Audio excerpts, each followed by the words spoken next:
So, in this third episode of Women in Cybersecurity, Michelle is going to talk about if you don't have any degree, then also you can make a career in cybersecurity field. And there is not only a technical jobs in cybersecurity, but there are non-technical jobs in cybersecurity field also, and also inspiring about women in cybersecurity. So let's see, guys.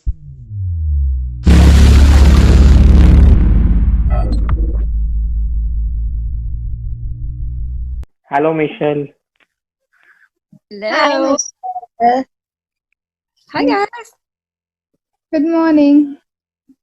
Good Good morning. good night over there. Yeah. Yeah. Thank you. I mean, I really appreciate you guys staying up later for me. No, it's fine for us. Okay. So, I will start then. So, hello everyone. I'm Pratik here. Welcome to today's Mage video.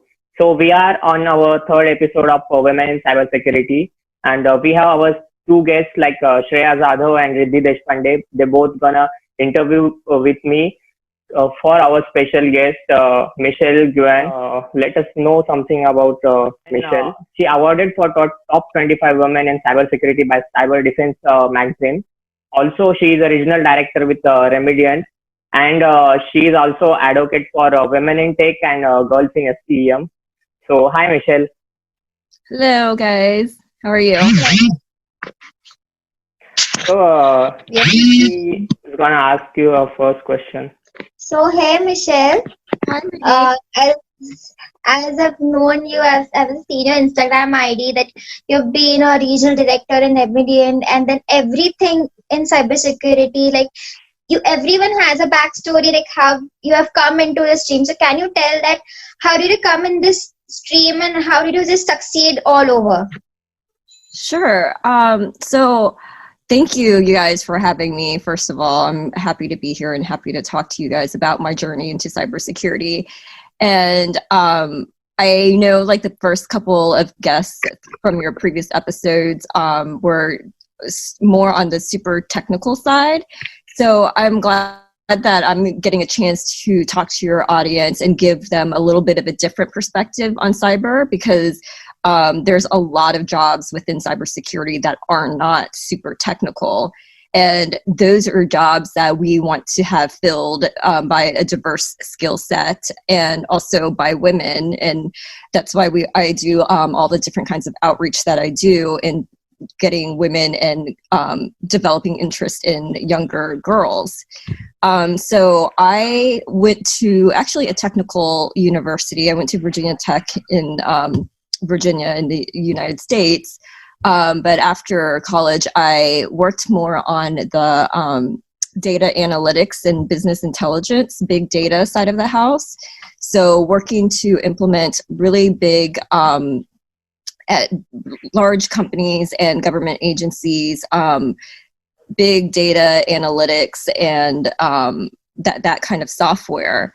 So I worked in that field for about 5 years. And then I actually, for a bit of time, I got out of working in the professional corporate world altogether. And I actually started a food truck and catering company with a friend who's actually Indian. But we did that for a few years back when in the United States, when food trucks were becoming a big cultural thing. And where we were doing it in Washington, D.C., they started to regulate where we could vend and when we could vend. So that was the time where I said, okay, it's time to go back to the corporate world. And being in the Washington, D.C. area, that's where I'm based, there's a lot of stuff always going on around, government intelligence and cybersecurity. So I just kind of almost fell into it because the opportunity was right. I was like at the right location for it and had a lot of connections, just my personal network of friends who were in cybersecurity. And this has been quite a while now. It's been quite a few years since I've been doing it, but even just back when I was building those relationships with my friends who were in cybersecurity. They had been doing it for a while, and it was when cybersecurity was not even a mainstream career or job just yet. Thank Okay. you. That was good. So next question, Shreya is gonna ask. Shreya. So, hello. Hi, Sarah. Hi. I wanted to ask you that there are a lot of difficulties which women or females face in cybersecurity, or a very little amount of women are there in cybersecurity.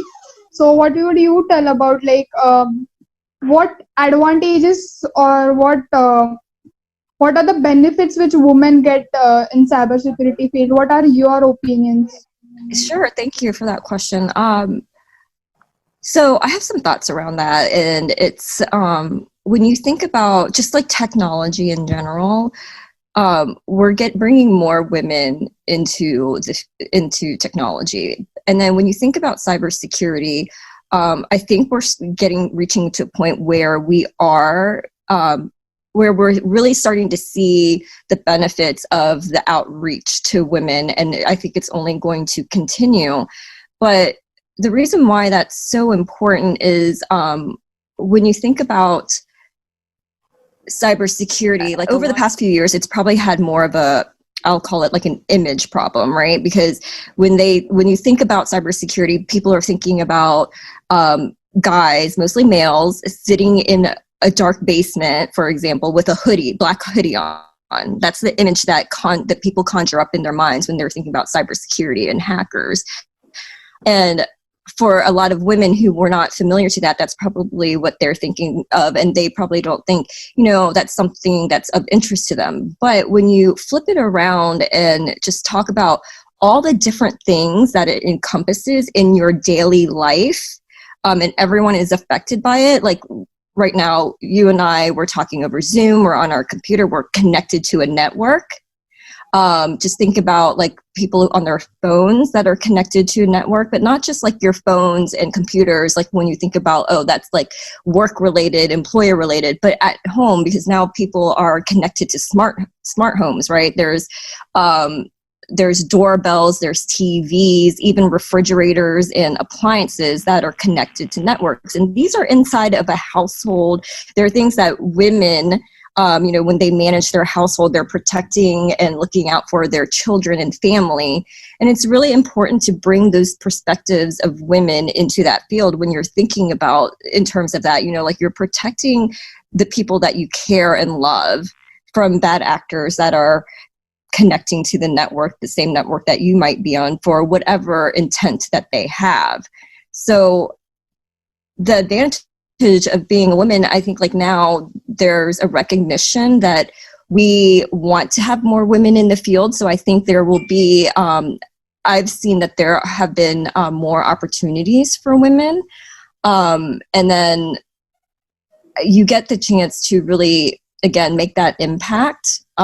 But also the rewards of being in cybersecurity are great too, because there's job stability, for example, right? There's always going to be cybersecurity. It's never going to go away and in fact, I think it's just only going to grow because of all the new technologies and that will be connecting to the network, like the Internet of Things. That's only going to grow.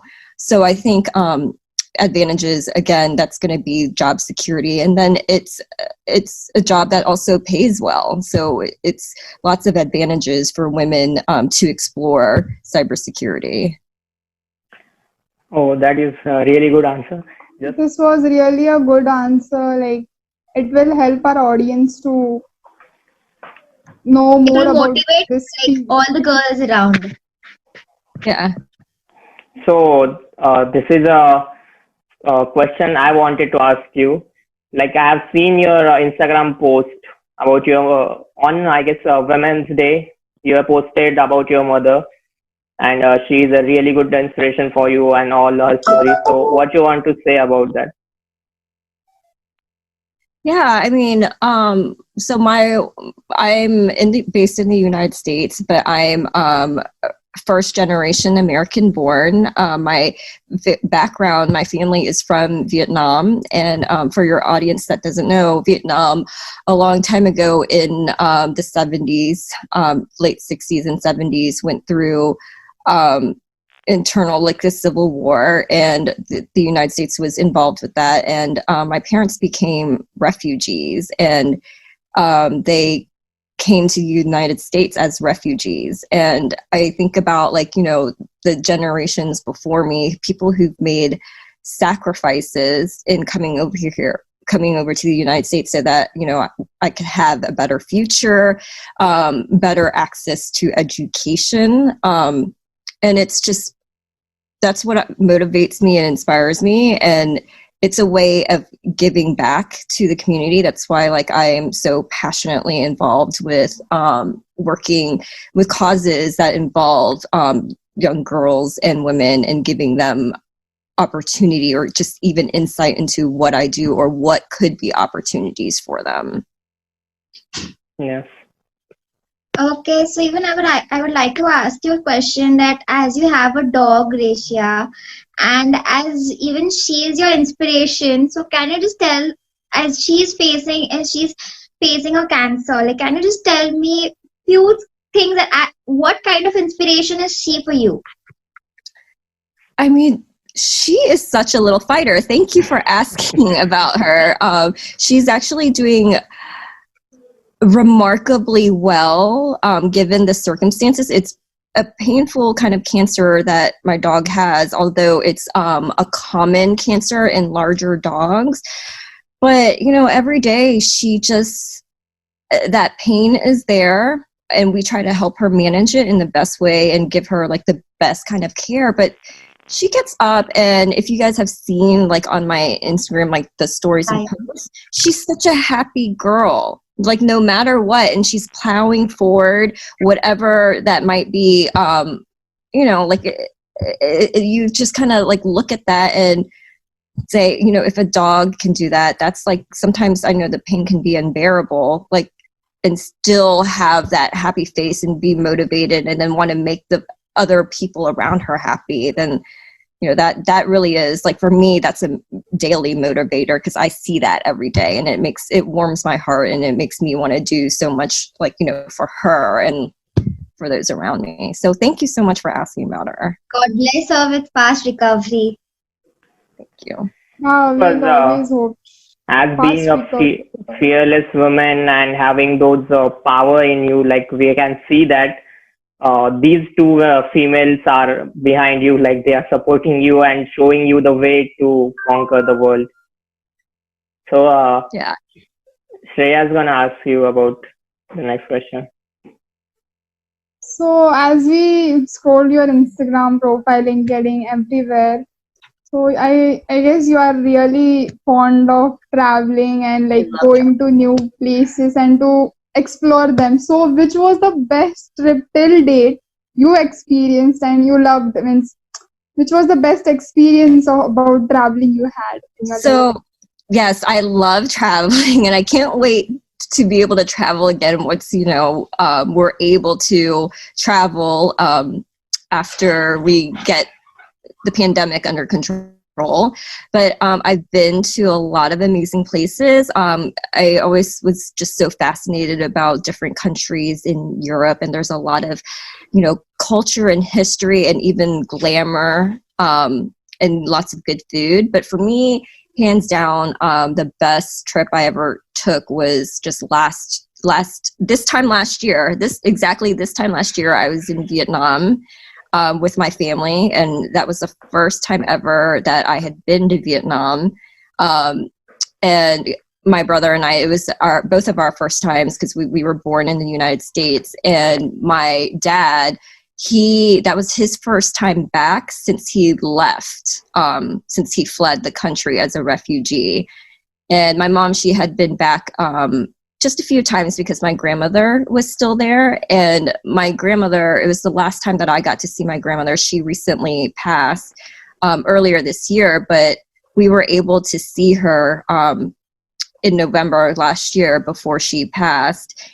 And so that was just a really special trip to go home, home to my roots back to the motherland. I'd never been there before, and I met a lot of cousins that I see them and we're social media friends, but I'd never met them in person before. And then just like experiencing the food, it was very amazing. And we went throughout like the whole country. When you look at Vietnam, it's kind of like an S shape, and it's north, central, and south. And my family is from the south. My parents, they actually never, they were born and raised in Vietnam, but they only had been in the south because they grew up during a time of war. So they never like left the south. So that was their first time like exploring other parts of the country too. And it's so diverse. That was unexpected for me. I didn't realize like how diverse Vietnam was just from the different regions. And so that was just really cool to be able to experience that with my family. I hope you again and again meet your cousins and you visit your native place. Yeah, and I hope someday they get to come here too. Yeah. Have you ever been in India or planning to be? No, but that's definitely on my list. That is like, that's such a big and vast country too. I don't even know where to begin, but what I was telling you guys. You have to visit India. What's that? You have to visit India once. Oh, I definitely would love to, but my business partner, when I had the food truck, she was born in America, but her family was from India too, and so we made like, are you guys familiar with empanadas? Do you guys know what empanadas are? No. Okay, so empanadas are like a South American food. So it's Spanish flavors, but it's like when you think about it, it's like a pastry, like crust, and inside there's different kinds of like fillings, but it's like traditional Spanish fillings. But when we did it, because my partner was Indian, we did an empanada that was chicken tikka masala, and it was our best-selling empanada. So we put an Indian twist on a traditional Spanish food. That was awesome. You should visit India. You would really like the places, food, everything. Yeah. And it will be an honor to us to meet you also in person. Oh, I would love that. That would be awesome. Yeah. So Riddhi is gonna ask next question. So yeah, Michelle, I mean, everyone loved to get awards. Right. So what was the feeling when you received the award? I was shocked because I didn't know that I was being nominated for that. Somebody, I believe it was my company, submitted a nomination for me without me knowing. So it was such a pleasant surprise, but it was a huge honor, an incredible honor to be recognized, amongst your peers and in the industry. So I was very proud and honored by that. And, it just motivates me to do better and help elevate other women so that they can be awarded that in their career path. So, we want to do better for the folks around you. So I was just very surprised and honored and just motivated to continue doing what I do to help the other women in my field. Congratulate you too for that. Thank you. Yes. I personally wanted to add one slide about your Halloween costumes. You have done that a lot. Yeah. But as we have scheduled our interview in this week, but I really wanted to know that what costume you are planning to do in 2020, but you haven't done that. So is there any reason? Yeah, I actually didn't I didn't celebrate Halloween this year, which is, if you guys, Halloween is a big deal to me. It's one of my things that I really enjoy putting together costumes for, but I just didn't. There was a short time. A lot of folks didn't know if they were going to celebrate Halloween because we have a lot of some restrictions where I'm at about how many people can gather because of COVID. And then I just wanted my dog. She actually had an appointment earlier that day, so I skipped Halloween this year. But it's so funny you asked about my 2020 costume, because on Halloween day I was already thinking, what am I going to be for 2021? But yeah, and that's like another thing that I want to point out to because I know you guys know that I'm involved in Cyber Jutsu Girls. I think like the important message that we bring there in that environment to young girls is, like when they learn about coding and they learn about cybersecurity, traditionally it's always been looked at as a boy thing to do. But we do it in such a way, we're teaching them how to create a web page, for example. They get to put whatever content they want in that, whatever their interests are. And then when we we worked with Raspberry Pi and other different kinds of robotics and to teach them robotics. But, they're doing it, they're programming, they're making wearable tech, and they're making jewelry, like earrings that light up. So we make it so that like girls' interests are involved as well. And I wanted to say this because we want to erase that image of, cybersecurity being boys like sitting in a dark basement wearing a black hoodie, and so for me, Cyber Jutsu is so rewarding because the girls, they get to be girls, and we incorporate like what they are interested in.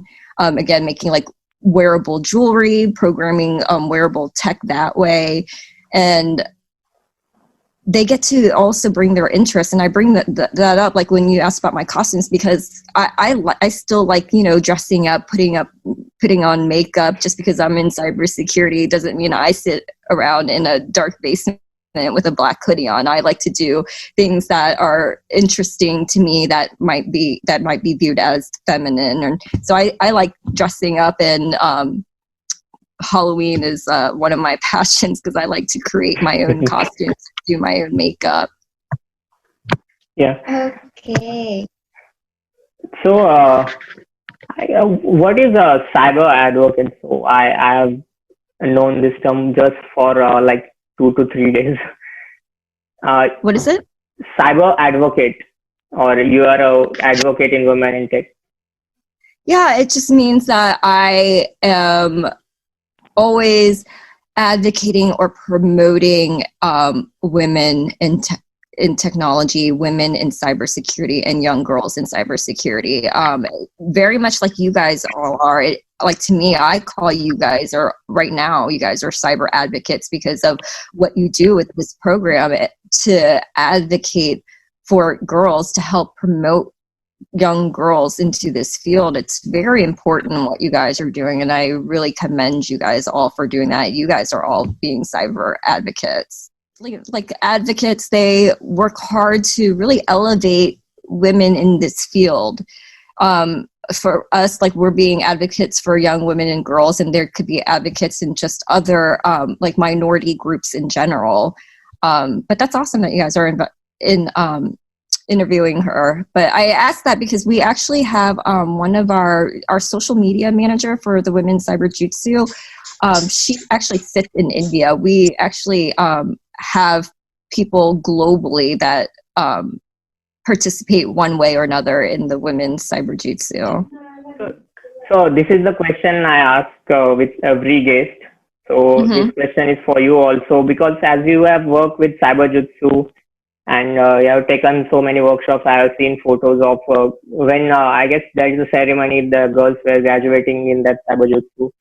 So what is the message you want to give to all Indian girls or all overall girls who have wanted to join cybersecurity field or thinking about it? Go for it. My first advice is to always just go for it, because a lot of girls and even like women, they think that that cybersecurity is hard to get into, but more and more it's becoming an open field, and there are folks like leaders from the top of the organization down and it trickles all the way down. They're trying to bring more women into the field, and they know that by doing that, they have to reach out to young girls to start developing that interest.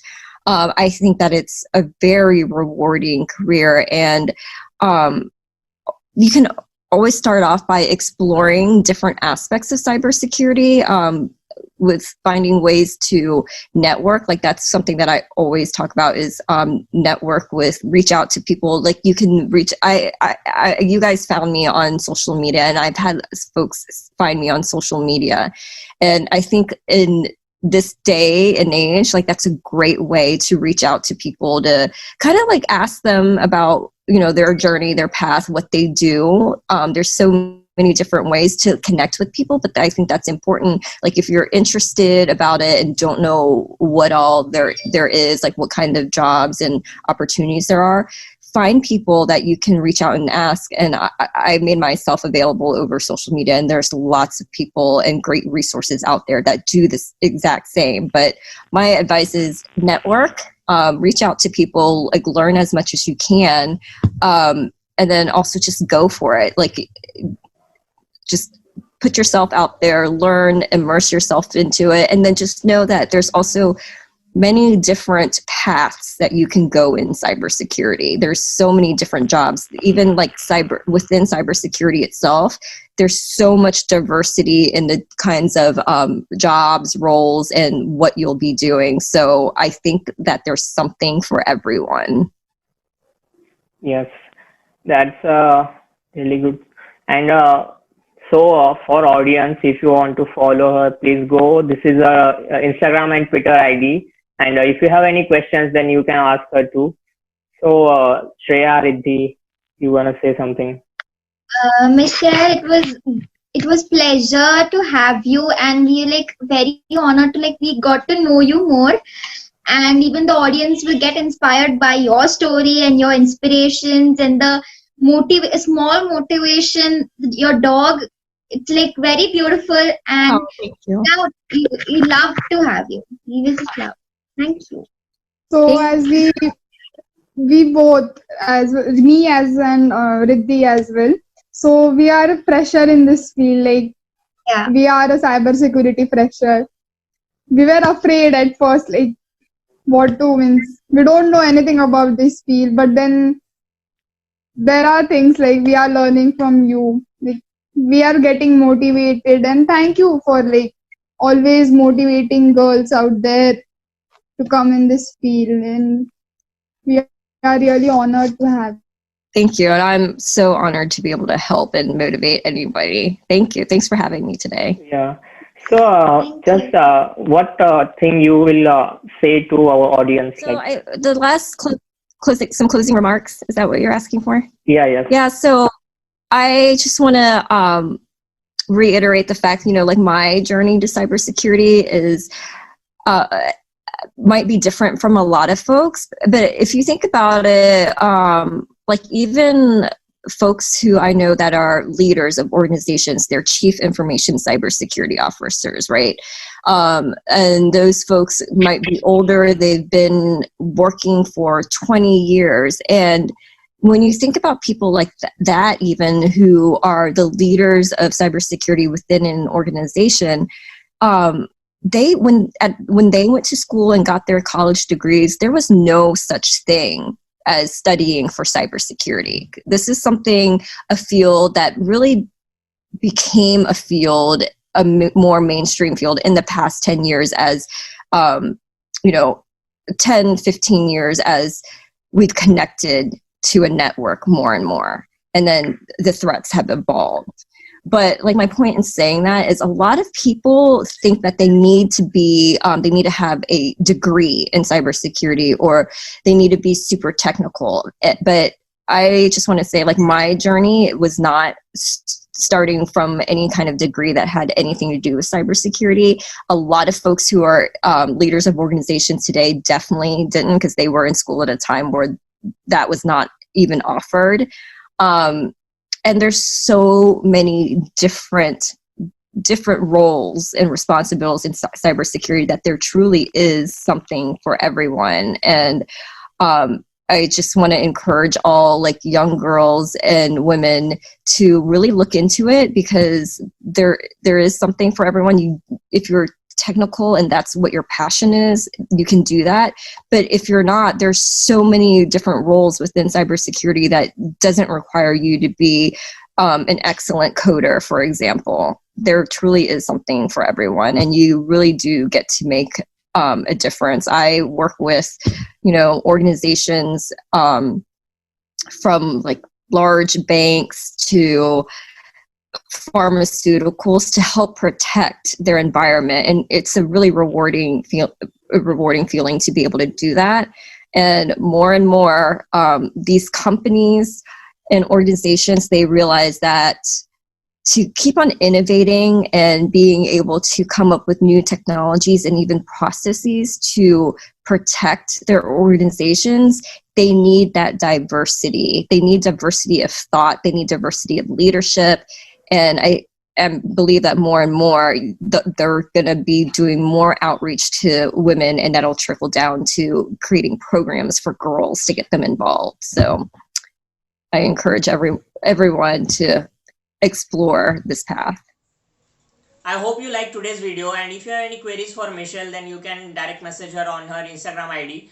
And if you like today's video, then please give us thumbs up. And if you have any queries or feedback, then please comment down below. And I have checked YouTube analysis that there are 66% people who are not yet subscribed to this channel. So please subscribe, it will motivate us. Please subscribe to Cyber Mage. आणि धन्यवाद. पुन्हा भेटू आणि सुरक्षित राहा.